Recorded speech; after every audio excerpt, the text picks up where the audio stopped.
Well, that didn't go according to plan.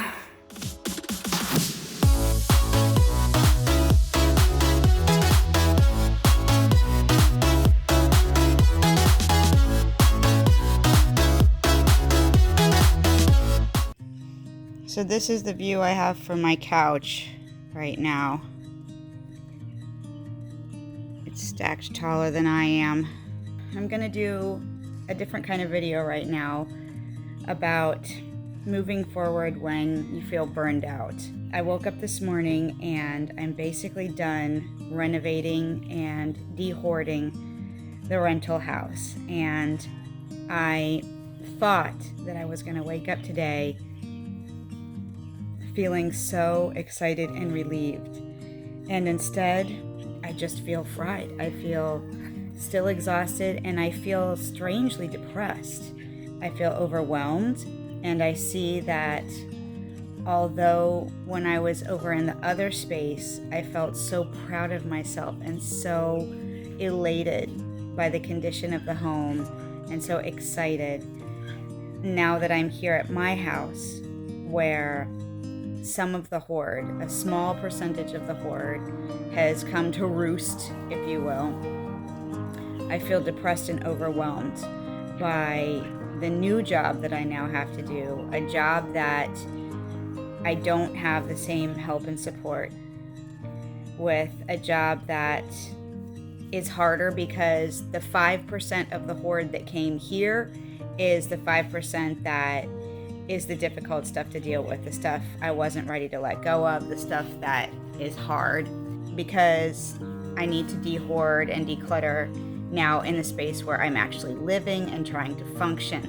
Last night, I actually fell asleep on the couch and I'd had every good intention of running a load of laundry, and that didn't happen. And I actually told my children, I'm gonna do a load of laundry, bring me your dirty clothes so we can wake up with clean underwear and clean socks for school, and I failed. I fell down on the job. My kids woke up this morning, they said, "Is there clean laundry?" And they were very excited, and I said no. And then the morning was really hard, and they were tardy for school, and they didn't get their lunches made, and it was like a domino effect. And so it was just a hard morning, and I can see how in some ways one difficult thing led to multiple difficult things.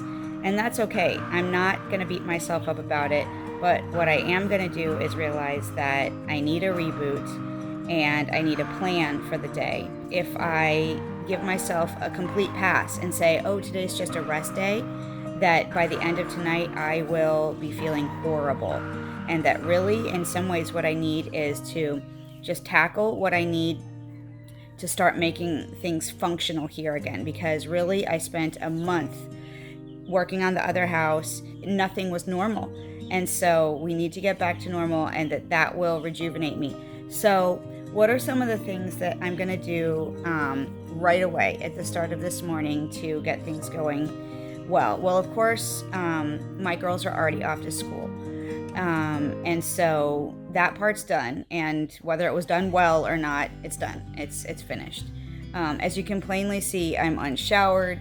I'm greasy, and you can probably hear my adorable chicks in the background who are now getting to be teenagers, and they're much bigger and messier and noisier and stinkier. So that brings me to step number one. If you are feeling overwhelmed, the first thing to do is, step one, take care of any immediate urgent needs for anyone who relies upon you.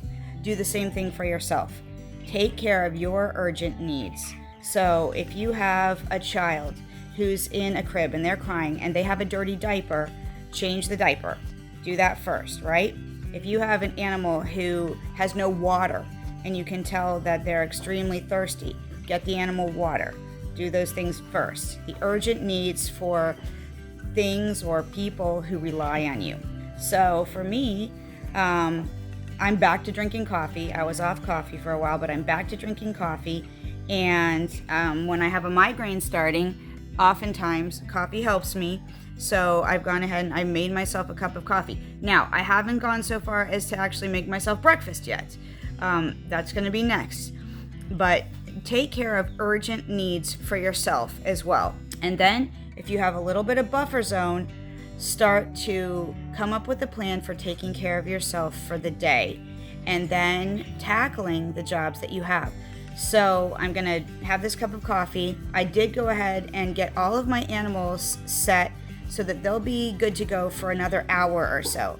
I let my free-range chickens out outside, and the guinea pigs are taken care of, and the chicks all have food and water, and my daughters are off to school. So that's all the people and things and creatures that rely upon me right now. Then I know that in a couple hours there'll be some more needs. So for instance, the chicks will need to have their food and water refreshed in a couple hours. I'll need to go outside and make sure my free-range chickens are doing well and they haven't strayed too far. We actually ended up getting out of the house this morning. My daughters got out of the house without lunches today, which is very rare, but it means that I'm going to have to drive lunches over to them at their school, which isn't too big of a deal because the school is only 5 minutes away. But it means that I'll need to put that on my list of things to do today, and maybe even set an alarm for that so that I don't forget to go bring them lunches over at school. First I have to figure out what to make for their lunches. Do we even have food that's lunch worthy? You know, all my systems have fallen apart while I was focused on the other house. After, I put those things on my agenda for today, I need to figure out what are the other things that I need to do to get myself moving.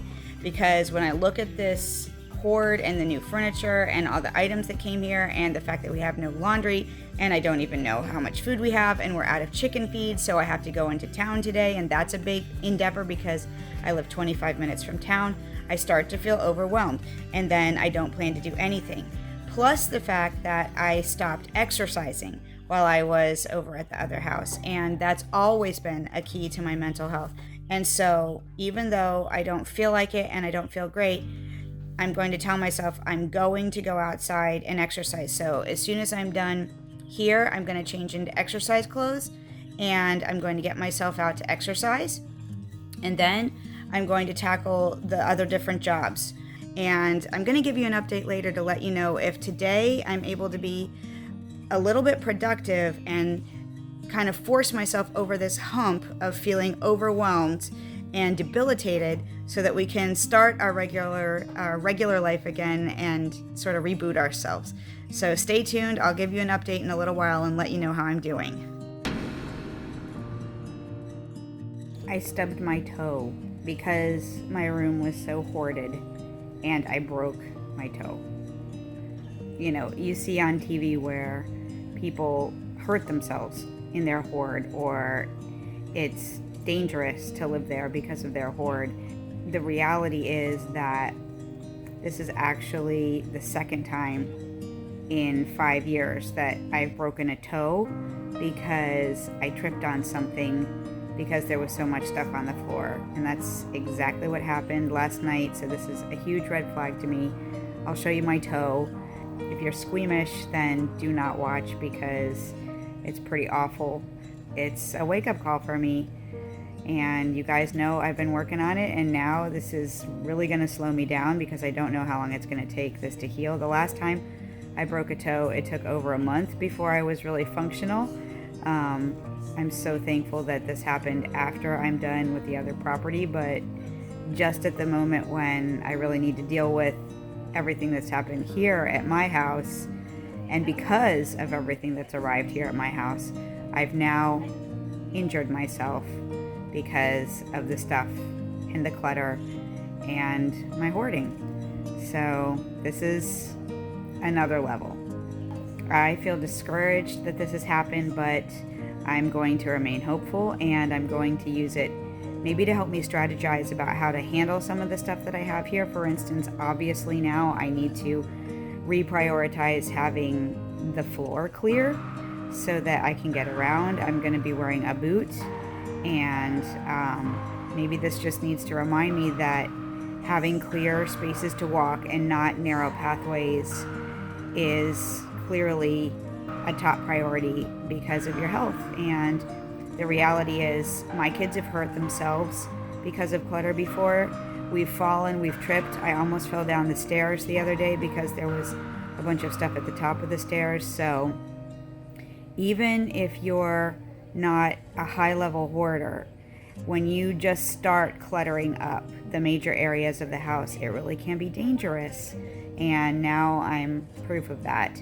So this is a sad video for me, but I'm not going to lose the faith, and I'm going to keep on keeping on, and I'm going to do what I can, and I'm putting my foot up an awful lot and icing it and hoping that I can heal really quickly.